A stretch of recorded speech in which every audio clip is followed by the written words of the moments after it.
Are you tired? Kapoy na mo sa inyong mga trabaho o sa kinabuhi ngani? Are you exhausted? Kapoy na ba? Especially mga mama sa balay.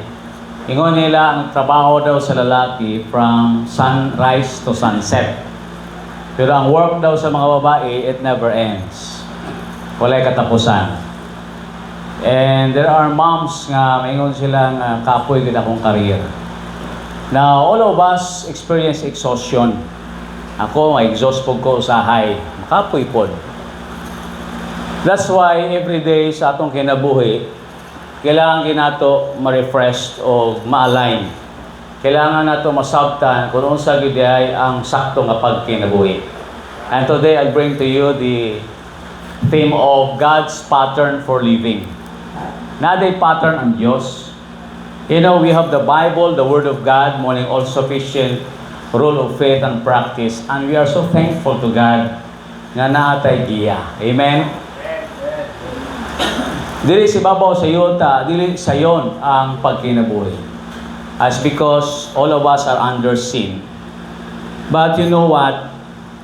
God has a way nga kita maka-escape niya na. Though we are here on earth, we are suffering troubles, na yung mga difficulties, even mga students, na sila yung mga kalisod, na mga struggle sila.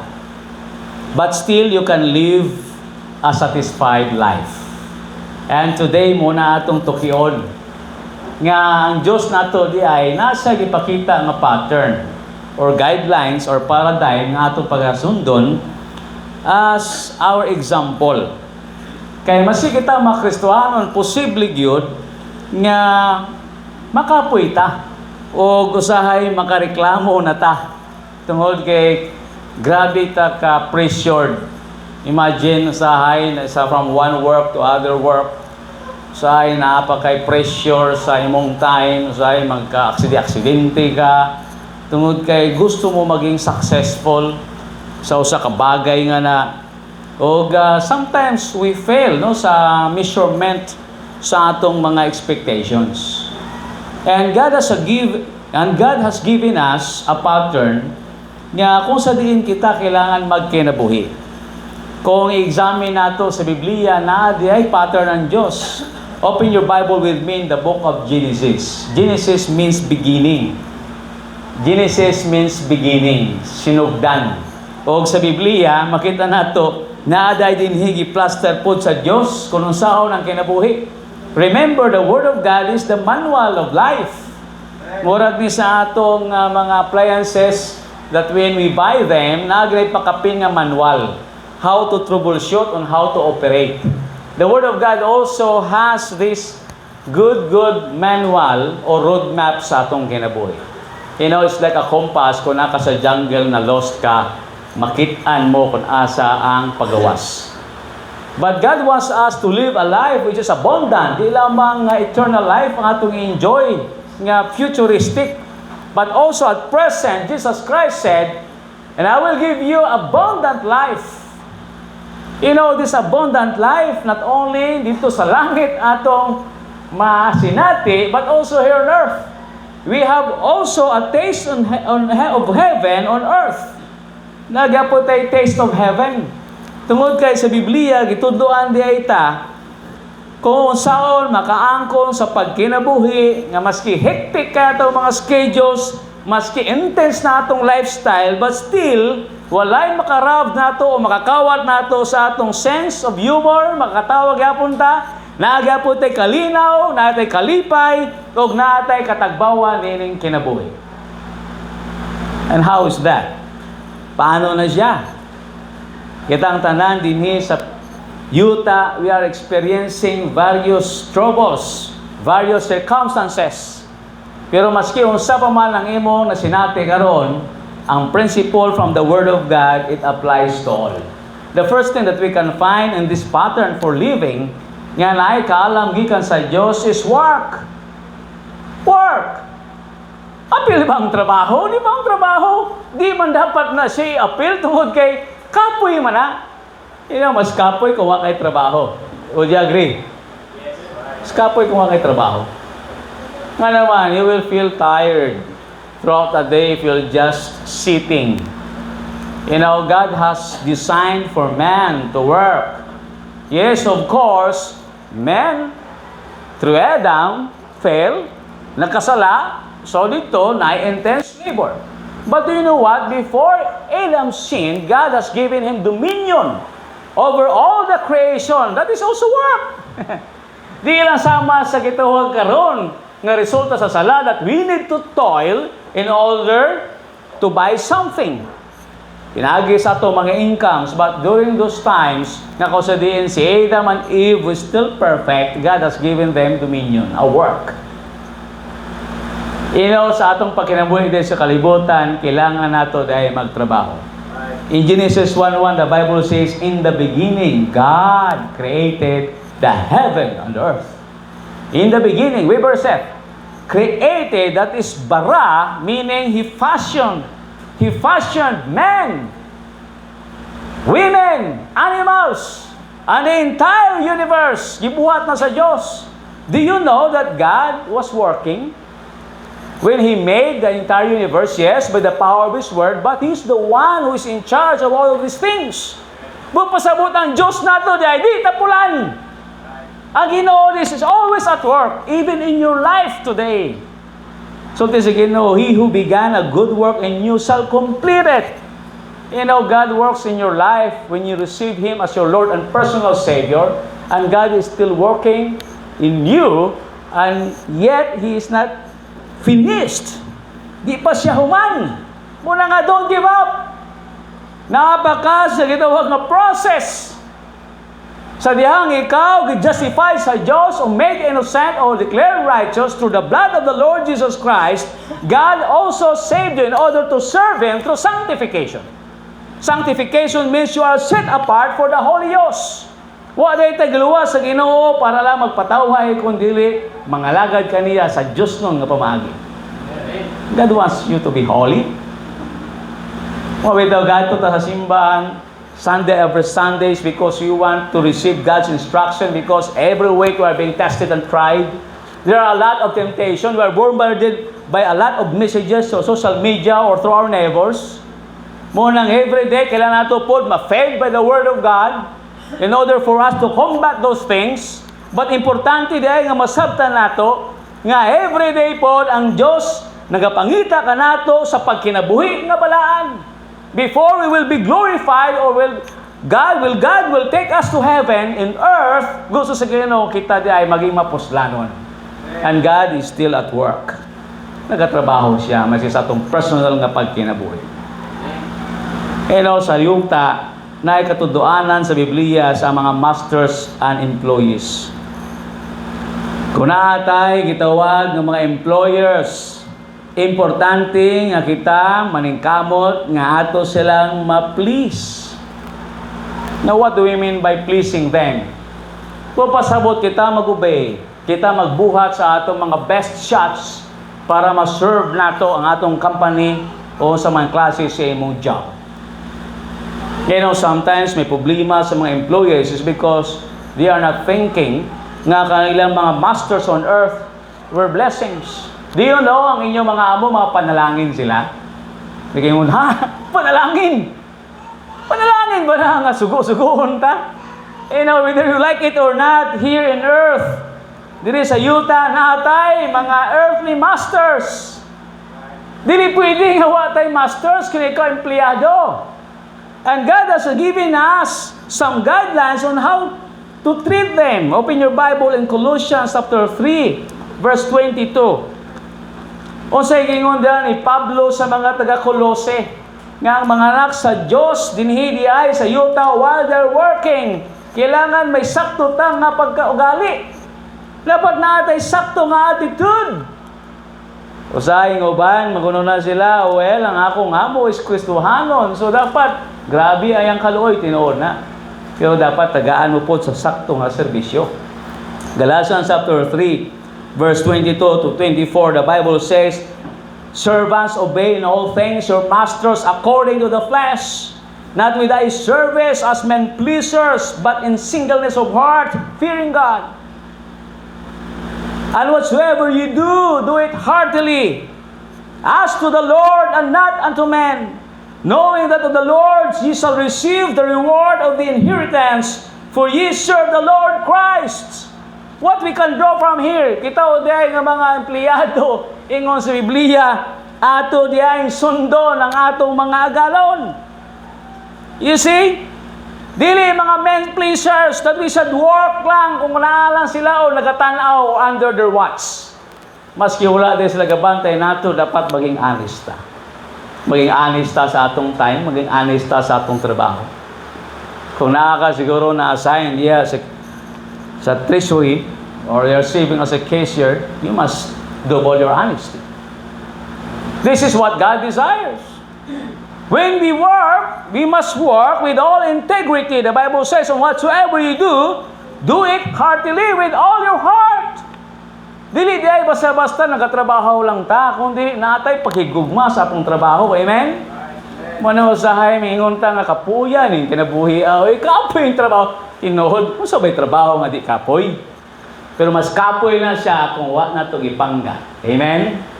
Importante di ay sa atong pagtrabaho, ingon sa Bible, do it heartily. Now, when you are cooking, some of us here na ay business sa pagluto, you know, I have observed you, grabe gid inyong pag-atiman sa inyong mga customers. Masigani nga muagi lang ka sila ha.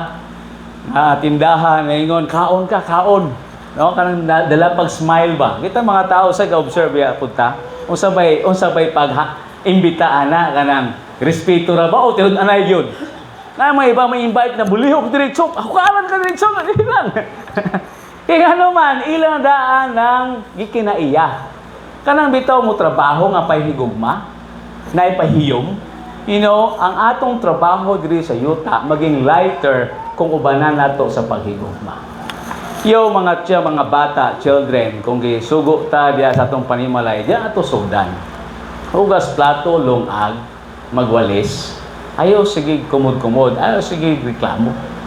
You know, the Bible says sa mga adult, do all things without murmurings and disputings. You must love your work. Higugmaon mo dahil imong trabaho. And your life will be easier. There is joy in your work. Every time kita masulod sa trabaho, ingon sa uban, ang Monday sickness, grabe daw na. Tinood is because ikanta Sunday, kapaulay ta, lami lagyod mo laglaag, boring suroy-suroy. Di ba? Kadayawan karon. Taghan kay suruyan. Pagka Monday, murag kapoy man isulod. Pero imong tanaw, those people whom we are serving, you're ministering with, it's not all about money, but all about service. Kana bitaw nangalagad ka, uy, wala to si kuan, say mapalit kung manirado ko. Ako mga estudyante, gusto tumaminaw ang uban, layo pagig kayo ilang gikanan, sayo pa magmata, dako kayang gasto pa masay, you want them nga ma-filled with knowledge, you see? Why you're working? Tungod lang ba sa compensation? I'm telling you, my students, sa education, yung ko sila, kung maabot mo ganyan panahon, nga kamo ma-assign sa iyong dapit o sa private, kung kulang-kulang magutanaw nyo inyong sweldo, do not just look for money lang. Think of it as your community service. Una-unaan nyo pangalagad yun sa tao, and you will be happy. You see? And you will be happy. Same is true sa atong spiritual food work. When you do ministry, which means service, think of it as it is your service for the Lord. You see, the Bible says here, imo sa Biblia, unsa atong buhaton heartily as to the Lord. You know what's the bottom line here? Ngano nagatrabaho ta? We need also to work the eye for the glory of God. Nasunod ba na sa atong una-una? Kaya kung gatrabaho ta, this is for the Lord. God has given us skills, talents, abilities, strength, wisdom. And every time na kita katrabaho ta, do you know that we are demonstrating His handiwork? Nga grabe day ang Diyos nimo sa imong kinabuhi. May mga tao mangyod nga daghan di sila skills. O daghan na padalahinan kanila. O sa diyang nga mga tao nagadayeg kanila sa ilang mga nahimo, sila po nagadayeg sa Dios. Brad, sis, Grabe ang Ginoo, grasya ra gyud ning anong nahimo ko ni. You see? Makita nato dinhi sa pulong sa Dios nga ikaw empleyado diay mo dapat natong mindset. In verse 24, knowing of the Lord, ye shall receive the reward of the inheritance, for ye serve the Lord Christ. Why we should obey our masters? Why we should be honest in our time? Tungod kay we are also serving the Lord. Wherever you are, kung nasa ka katrabaho, ang atong manrabaho di ay dili ni para lang sa atong amo sa yuta, but also our Master in heaven. Mo di ay ini usahay sa atong pagkinabuhi din sa yuta, nga lang makaingon ta exhausted ta kapoy namang yun, moragwa na meaning because day in day out pare-pareha lang, it's just a routine, same day, same faces. But if you are living and serving with a purpose, maingon mo every day there is a progress and productiveness, and you are growing in the Lord, and God is happier. Importante nga masabtan nato na mga igsoon. So, are you exhausted? Are you tired? Think of your work as a blessing to others, and think of your work that it glorifies God. Ang Diyos nalipay sa imong pagtrabaho. Usa man nakaminyal kagamay sa imong trabaho. But if you're doing it wholeheartedly for the Lord and not for man, you give God the glory. You know, sa akong kagulingon, siguro magtanaw mo, Pastor, ganahan siguro ni sa mga task ng mga white collar. Yes, of course, I love to teach and preach. But do you know that I love to clean? Mas ganahan ko kanang gapang limpyo. Makita ko ng mga street sweepers. Street sweepers ba? Maibog ko na sila ha. Sa ako nga trabahoan, interview ko ng mga trabahante. Kung maibog ko ba, kanunay sila, masingot, trabaho. Lahi pod ang skill gihatag sa Diyos kanila, lahi pod ang blessing sa Ginoo. Siguro maingon ka nga, dili man kadakuan akong sweldo, pero ang imong trabaho, na-maintain mo ang imong health. May ubang nga trabaho nga grabe ang ilang paghatag sang panahon sa ilang health tungod kay dili sayo nang uban gabi ang ilang trabaho, dili buntag. O di cannot sweat. They don't have this regular time of sleep. You know, God is balancing all things. Nga kung sa din makita nato sa atong kinabuhi day, whatever work nga imong gitrabaho, but if you do it for the Lord, nindot diay na siya nga trabaho. You know, for the masters also, what is the teaching in the Bible here? Nga mga masters, ingon po sa Biblia, but Masters, chapter 4, verse 1, the same book, Masters, give unto your servants that which is just and equal, knowing that you also have a Master in heaven. Di porket kita, mga amo, ingon sa Biblia, when we talk about work, dili nga ato sila nga busuhon, o lamangan is because sila mga sulugoon nato, o trabahante nato. But the Bible says you need to give what is just and equal. Kung unsa lang compensation, ihatag niyo. Dili po ta makabusar. You know why? Because you have also Master in heaven. Unang gitundo sa Biblia, mo di ang trabaho nato, malipayon ta. Kaya nga naman, ang atong trabahante, dili sige murmur. Dili sige reklamo. Tungod kay we are just and fair. Pero kung kita, mga amo, dili ta maayo mo dala sa ato mga sulugoon o ato mga servants o ato mga employees. You know, when we say sulugoon, it doesn't mean nga katong karon nga panahon, no? Nga sulugoon. The word sulugoon, the servant, sa Bible times na siya. Ang term master and servant. Servant is the doulos, meaning the bondslave. Pero when we say sulugoon, not to the point nga ikaw na nag-iya silang kinabuhi. Oh, unlike the time of Joseph, nga gipanag-iya siya sa iyang amo. This is just a master and servant relationship, or the employer-employee relationship in modern time. So sa atong kinabuhi, matag-adlaw, mas relax ang kinabuhi kung kita may maayong relasyon sa atong amo, o ang amo may maayong relasyon sa iyang empleyado.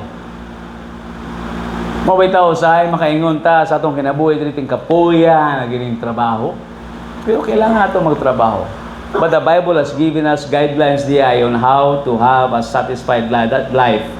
satisfied life. That is God's pattern for living.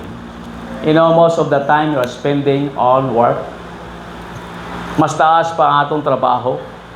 Atong time sa trabaho ko sa atong pamilya, tama? If you are working 8 to 5 daily, pila na lang ka oras ang imong ma-spend sa imong family? In 24 hours time. Munang importante gyud nga kabaluta makigtrabaho o makig-uban sa atong mga ka-workmates. You see? Yes, maybe you have that talent. Yes, mingon ka na ako'y skill, but you should have also a character. Sakto nga kiniya. Not only character, but also you must have chemistry. Tinuod na kay competency, na kay skill, na kay talent. But in the workplace, you must also have character. Maski unsa mo pa ka maayo mo trabaho, kung imong attitude di ka pasugo, then you will not be productive. You are burdensome sa imong amo. Mo kita usahay makinguntang ako mang paborito sugoon sa akong amo. Kaya nga naman, kampante siya nimo. Mga problema ka kung di nakasugoon. Kaya nga naman, basiwa pa kasugo, aksyon na kag. Reklamo. Kapantay naman ka, sugo naman taani. Same is true with the Lord's service. Pangalaga sa kano sa ang iyonta ni pastor, ni deacon, brad, sister. Ano paborito mag-iwan? Tungod kay, gaan na kayo ka, lihugon. Lihugon. The pastors are not the masters or the bosses. The Bible says, do not be lords over God's heritage, but as an example, you must act. Ehemplo. Pamalihog. Sa Biblia, importante nga nakay character. And also chemistry, that you know how to work with people well. Kung di ka ba makiangay, maglisod yun ka. Sa akong current work karon, sila, 8 hours. Kuyog tag 8 hours dire. You are my second family. I'm just your companion. I'm not your competitor. Kauban ta mo. Isa lang ta kabaruto. Natay vision nga pareha o mission. Natay goal nga pareha. And together we can. So what is your attitude in your work? Sarili mo ba imong ginuhuna is just for you to be promoted? Kung career-oriented ka, may problema. Pero kung di ka kamao, mabatig, kaluoy, consideration, maglisod yun ka sa imong adadong pagkina because you will not be happy. You see? At the end of the day, if you know how to work well with your co-workers, if you are a master or a servant, makaingon ka, salamat Lord, kinuman ako ang adlaw nga nay kalinaw. And if you are doing well in your job, di lang sulti nga mopatay ka lang oras, kundi naagig kay tan-aw nga accomplishment, makaingon ka, yes Lord, karong adlaw na develop naman ko. Na may progress, na mo ko'y bagong discovery. If you are a cook, bag-o niya. If you are an architect, wow, muna akong na-discover. Whatever work, every day you must look for progress. Do you know nga ang atong gitawag trabaho mga taga-adlaw, di lang bang katong naka-benefit ang mga tao atong gilagaron, kundi kita mismo? Ano man, kita nagatubo. You are growing. You are getting maturer. The second one that we can find in the Bible, not only God demonstrates sa gitawag nga pagtrabaho as our pattern, but also the Bible says that He also did enjoy. God is not a God na kung sa diin nga wa sa gitawag nga kalipay. Makaingon ta siguro ang kinabuhi ni sa yuta siguro para sa gyapon sa Ginoo, trabaho. In verse 31 in chapter 1, the Bible says here, ingon sa pulong sa Ginoo, when He saw all of these things, when He had made man, when He had made animals, the universe, the Bible says here in verse 31, and God saw everything that He had made, and behold, it was very good. Nalipay siya. Wow! Ingon niya. And the evening and the morning were the sixth day.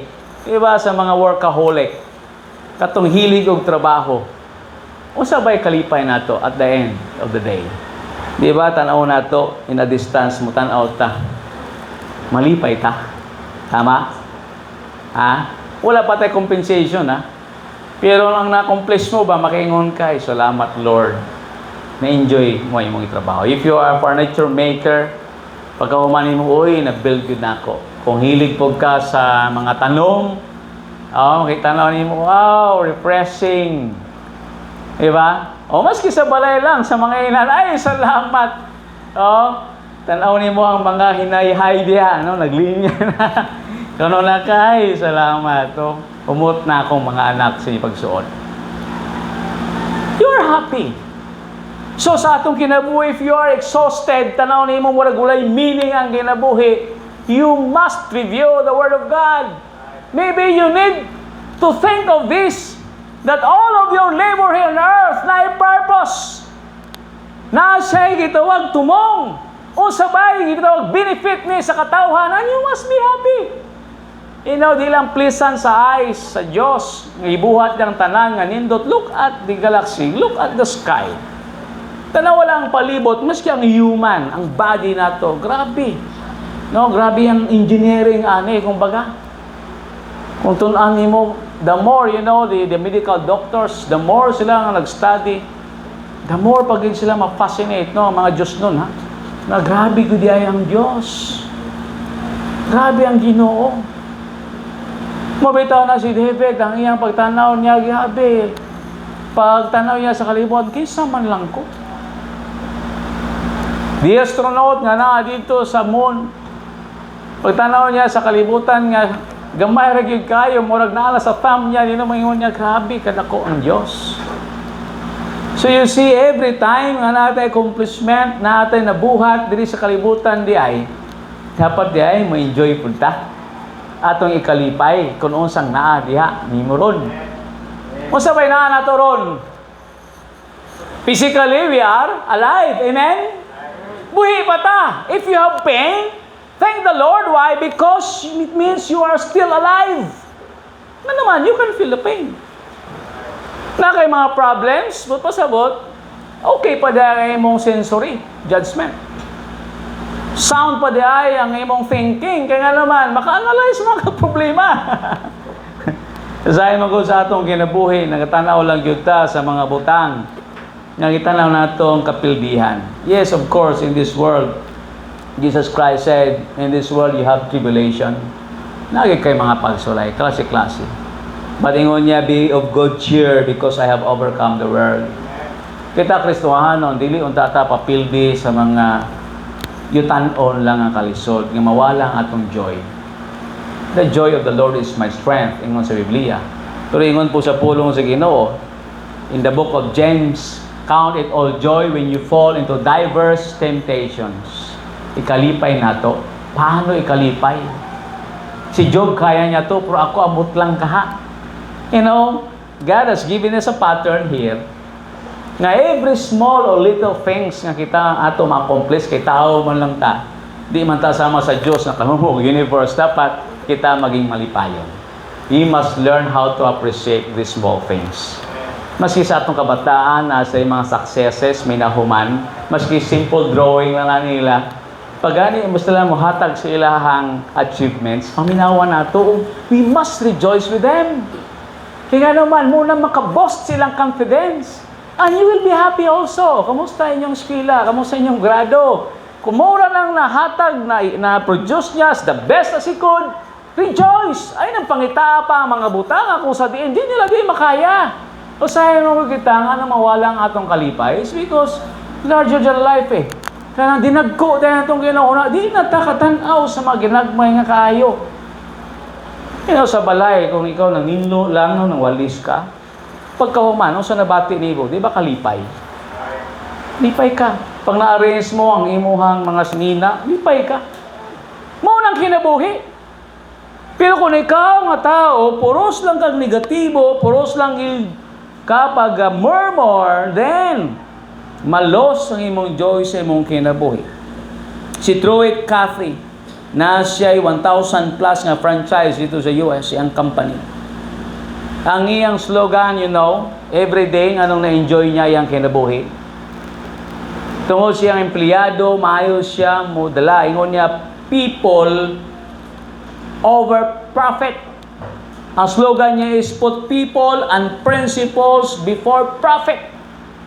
Iyang yun, ginasiguro nga ang iyang mga empleyado, maski naghatag ba sa orders o ang empleyado niya nag-take sang orders, ginasure niya yun, gitagaan nag-priority ang empleyado kay gusto niya nga tanan sila malipayon. Kaya kung tanan sila malipayon, puro sila produktibo. Sa atong kinabuhi, importante gid ay nga magpadayon ta sa mga biblical principles not only in business but also in our day-to-day living. Kaya sa atong adlaw-adlaw nga pagkinabuhi, kung sundo nato dahil example sa Ginoo sa pagtrabaho, pag-enjoy, nindot gid ay ang resulta niini. Take pleasure on what you have accomplished. Yes, in workplace, kung natay servants diha, kung nasa accomplishment, take pleasure on that. Sa atong panimalay, take pleasure on that. Mas yung sa kaginagmay nga accumulate mong analysis, take pleasure on that. While you are playing, be happy. Na iba, nagadula na, pero nagaproblema. Ano man, sa may purpose ang playing? Di ba for pleasure? Pag naganito sa dula, ayaw gin sobra ka. Intense. Seryoso ta, tinuod. You must win the game. Pero di nato pulihan nga madaot atong relasyon tungod lang sa dula nga na. Kaya nga naman kanang dula, mo-produce na sang health nato, exercise man ta. Yung sa Bible, bodily exercise profiteth a little, but it still profits. Naigilan siya. But spiritual exercise profiteth much. Unang kita natin basketball ministry sa blessing. O say purpose nato na. Nganong i-open nato na sa tanan is because we want all people to hear the word of God. We want them to be saved. That's our desire and prayer every Wednesday. Sa itong prayer meeting, ang mga tao nga madala ito makapaminaw sa pulong sa Ginoo, it's up to them. Kung utuos nagdili, basta ang word of God, the gospel must be sown into their hearts. It's the Holy Spirit's work to convict. Pero kita mga believers naman, dapat ayuso natong atong kinaiya. Kaya pwede nagsulti tag tama, tinuod, purtanaw nila sa atong presenteng kinabuhi, kung maging Kristohanon ko, kung maging alagad ko sa Diyos mo, ani gapon di akong kinaiya ani, huwag kabaguhan. Kung sa'yo, mas sobra pa man sa dili magtotoo.